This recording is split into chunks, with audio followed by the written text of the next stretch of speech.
حضرت مریم علیہ السلام کی وفات کا واقعہ۔ وہب بن منبہ حضرت ادریس سے روایت کرتے ہیں کہ میں نے بعض کتابوں میں دیکھا ہے کہ حضرت عیسیٰ علیہ السلام نے اپنی والدہ حضرت مریم علیہ السلام سے کہا کہ دنیا فنا ہونے والی اور زوال پذیر ہونے والی ہے اور آخرت کا مقام بقا اور سکون والا ہے۔ اے میری ماں، ہم علیحدگی اختیار کر لیں۔ دونوں ماں بیٹے لبنان کے پہاڑ کی طرف چلے گئے اور لبنان کے پہاڑ میں اللہ کی عبادت کرنے لگ گئے۔ دن کو روزہ اور رات کو نماز پڑھا کرتے تھے، درختوں کے پتے کھا کر اور بارش کا پانی پی کر گزارا کرتے تھے۔ کافی عرصہ وہاں رہے۔ ایک دن حضرت عیسیٰ علیہ السلام پہاڑ سے اتر کر میدان میں افطاری کے لیے گھاس کی تلاش میں گئے تاکہ اس سے روزہ افطار کریں۔ جب حضرت عیسیٰ علیہ السلام نیچے اترے، اسی وقت ملک الموت حضرت مریم علیہ السلام کے پاس پہنچ گئے اور کہنے لگے، السلام علیک یا مریم الصائمہ والقائمہ، یعنی اے روزے رکھنے والی، اللہ کی بندگی کرنے والی مریم، تجھ پر اللہ کی سلامتی ہو۔ حضرت مریم علیہ السلام نے پوچھا، تو کون ہے؟ تیری آواز سے میرے رونگٹے کھڑے ہو گئے ہیں، تیرے خوف سے میرے ہوش و حواس گم ہو گئے ہیں۔ اس نے کہا، میں چھوٹوں پر رحم اور بڑوں کی تعظیم کرنے والا نہیں، اور میں روحوں کو قبض کرتا ہوں۔ حضرت مریم نے کہا کہ تو یہاں ملاقات کے لیے آیا ہے یا جان لینے کے لیے؟ ملک الموت نے کہا، تو موت کے لیے تیار ہو جا اور سامان اپنے ہاتھ میں لے لے۔ تو حضرت مریم علیہ السلام نے اس سے کہا، کیا تو مجھے اتنی اجازت نہیں دیتا تاکہ مجھ سے پیار کرنے والا، میری آنکھوں کی ٹھنڈک، میرا لخت جگر اور میرے دل کے باغ کا پھول آ جائے؟ تو موت کا فرشتہ کہنے لگا کہ مجھے ایسا حکم نہیں ملا، کیونکہ میں ایک فرما بردار بندہ ہوں۔ اللہ کی قسم، میں اللہ کے حکم کے بغیر ایک مچھر کی جان بھی قبض نہیں کر سکتا، اور اللہ نے مجھے آپ کی روح قبض کرنے کا حکم دیا ہے، اور میں اللہ کے حکم کو پورا کرنے کے لیے یہاں آیا ہوں۔ اور اس دن حضرت عیسیٰ علیہ السلام نے واپس آنے میں دیر لگا دی، یہاں تک کہ عشاء کا وقت آ گیا۔ جب حضرت عیسیٰ علیہ السلام گھاس ترکاری لے کر پہاڑ پر آئے اور اپنی والدہ محترمہ کو دیکھا کہ وہ خواب میں سوئی ہوئی ہیں، حضرت عیسیٰ علیہ السلام سمجھے کہ وہ فرض نماز پڑھ چکی ہیں۔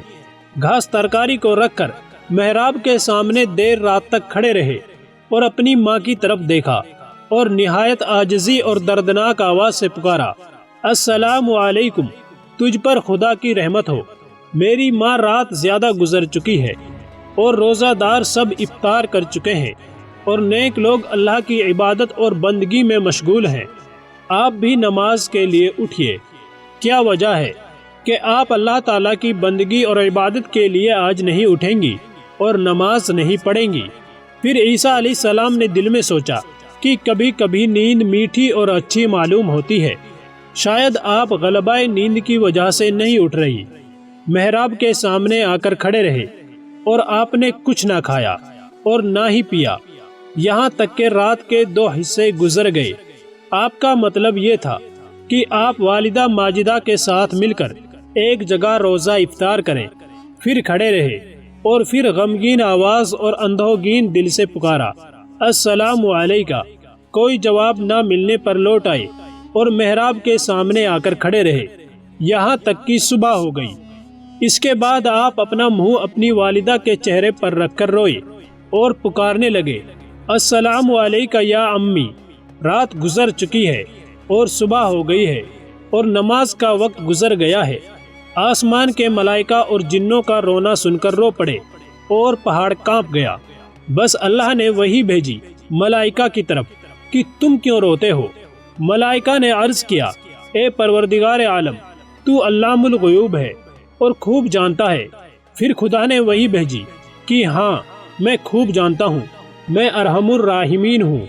اور ایک دم پکارنے والے نے پکارا، اے عیسیٰ، آپ اپنا سر مبارک اٹھائیں، آپ کی والدہ اس دنیا فانی سے رحلت فرما گئی ہیں، آپ کو اللہ تعالیٰ ثواب عظیم اور اجر عظیم عطا فرمائے گا۔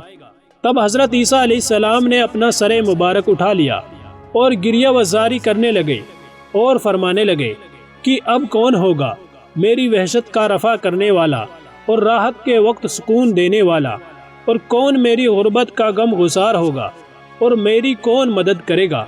اللہ نے عبادت کے وقت وہی بھیجی کوہ لبنان کی طرف، اور روح اللہ کو نصیحت والی باتیں کہی، اور کوہ لبنان نے کہا، یا روح اللہ، آپ کیوں اس قدر بے قرار ہوتے ہیں کہ آپ اللہ تعالیٰ کے ساتھ ایک اور دوسرا انیس چاہتے ہیں۔ حضرت عیسیٰ علیہ السلام نے کوہ لبنان سے جب یہ بات سنی تو پہاڑ سے اتر کر ایک گاؤں میں بنی اسرائیل کی طرف گئے اور پکارا، السلام علیکم یا بنی اسرائیل۔ تو انہوں نے کہا کہ اے خدا کے بندے، تو کون ہے؟ تیرے حسن و جمال سے ہمارے سب مکانات روشن اور منور ہو گئے ہیں۔ حضرت عیسیٰ علیہ السلام نے فرمایا کہ میں روح اللہ ہوں، میری ماں اس پہاڑ میں مر گئی ہے، آپ لوگوں سے اتنی التجا ہے کہ آپ مجھ کو میری والدہ مرحومہ کے غسل اور کفن دفن میں میری مدد کیجیے۔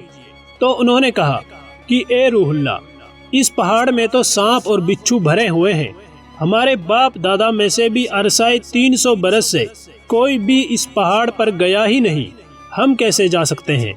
حضرت عیسیٰ علیہ السلام یہ بات سن کر پہاڑ کی طرف لوٹ آئے، پھر وہاں دو خوبصورت جوانوں کو دیکھ کر سلام کیا اور انہوں نے بھی سلام کا جواب دیا۔ تو حضرت عیسیٰ علیہ السلام نے ان سے بھی اپنا ماجرا بیان کیا کہ میری ماں کوہ سفر کو آئی تھی اور اس پہاڑ پر انتقال کر گئی ہیں، آپ دونوں صاحب اس کے کفن و دفن میں میرے شریک ہو جائیں۔ ان دونوں میں سے ایک نے کہا کہ تو غم مت کر، یہ نوجوان میکائیل علیہ السلام تھا اور دوسرا حضرت اسرافیل علیہ السلام تھا، اور یہ خوشبودار کفن تیرے رب نے بھیجا ہے، اور تمہاری والدہ کو غسل اور کفن دینے کے لیے آسمان سے خوبصورت حوریں اتر رہی ہیں۔ اور جبرائیل امین علیہ السلام نے آپ علیہ السلام کی والدہ کی قبر کھودی اور حسب دستور نماز جنازہ پڑھ کر میت کو اس قبر میں دفن کیا۔ اس کے بعد حضرت عیسیٰ علیہ السلام نے کہا کہ رب العالمین، تو میرا حال جانتا ہے اور میری بات کو سنتا ہے، میرا حال تو تجھ سے پوشیدہ نہیں ہے۔ میری والدہ نے جس وقت انتقال کیا تھا اس وقت میں حاضر نہیں تھا، اب تو حکم فرما کہ وہ مجھ سے باتیں کرے۔ تو اللہ تعالیٰ نے وحی بھیجی حضرت عیسیٰ علیہ السلام کی طرف، اور اللہ تعالیٰ نے فرمایا کہ میں نے اس کو تیرے ساتھ باتیں کرنے کا حکم دے دیا ہے۔ چنانچہ حضرت عیسیٰ علیہ السلام نے ان کی قبر کے پاس آ کر دردناک آواز سے پکارا، السلام علیک یا امی، یعنی تجھ پر سلام ہو۔ انہوں نے قبر سے جواب دیا کہ اے میرے محبوب، میری آنکھ کی ٹھنڈک کیا کہتا ہے؟ حضرت عیسیٰ علیہ السلام نے پوچھا کہ اے اماں، تو نے اپنی جگہ کیسی پائی اور اپنے رب کو کیسا پایا ہے؟ تو انہوں نے فرمایا، میرا لوٹنا اچھا لوٹنا ہے، میری جگہ بہت اچھی ہے، اور اپنے اللہ تعالیٰ کو نہایت مہربان اور راضی پایا ہے، اور اللہ کی ناراضگی نہیں دیکھی۔ پھر حضرت عیسیٰ علیہ السلام نے پوچھا کہ اے اماں، آپ نے موت کو کیسا پایا ہے؟ حضرت مریم علیہ السلام نے کہا، قسم ہے اس رب کی جس نے تجھ کو نبی بنا کر بھیجا ہے۔ ترجمہ کہ مجھے اس ذات کی قسم ہے جس نے آپ کو حق کا نبی بنا کر بھیجا، میرے حلق سے ابھی تک موت کی سختی نہیں گئی، اور ملک الموت کی ہیبت ابھی تک میری نظروں کے سامنے ہے۔ اے میرے حبیب، تجھ پر قیامت کے دن تک سلام ہو۔ آخر میں دعا ہے کہ اللہ تعالی ہم سب کو عمل کرنے کی توفیق عطا فرمائے۔ ویڈیو پسند آئی ہو تو لائک کریں، اور مزید ایسی ہی ویڈیوز دیکھنے کے لیے چینل کو سبسکرائب کرنا نہ بھولیں۔ شکریہ۔